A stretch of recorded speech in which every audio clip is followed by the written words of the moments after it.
هغو کسانو چې ایمان مو راوړی دی، که تاسې زما په لاره کې د جهاد کولو لپاره او زما د رضا د ګټلو په خاطر وطن پریښی او له کورونو څخه وتلی، نو زما او خپل دښمنان دوستان مه نیسئ.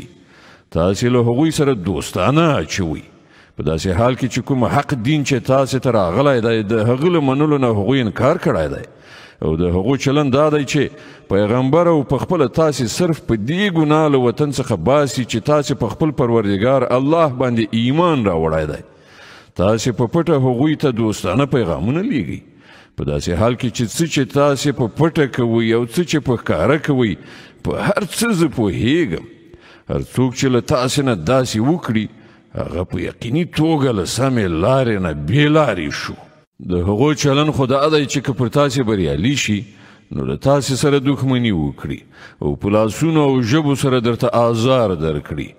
هغوی خو دا غواړي چې تاسې د هم په یو ډول کافر شئ.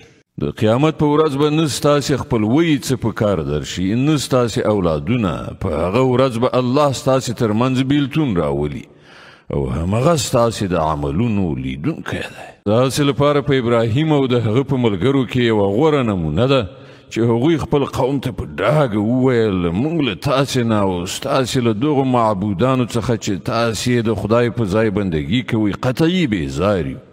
موږ له تاسې نه منکر شوي یو او زموږ او تاسې ترمنځ د تل لپاره دښمني شوه او کینه ولوېدله، تر څو پورې چې پر یوه الله ایمان رانوړئ.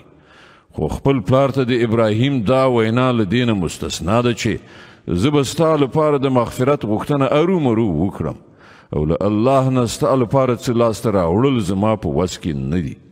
او د ابراهیم او د هغه د ملګرو دعا دا وه چې ای زموږ پروردګاره، پر همدا ته باندې موږ توکل وکړ او همدا ستا لوري ته موږ رجوع وکړه او همدا ستا حضور ته بیا زموږ درګرځېدل دي.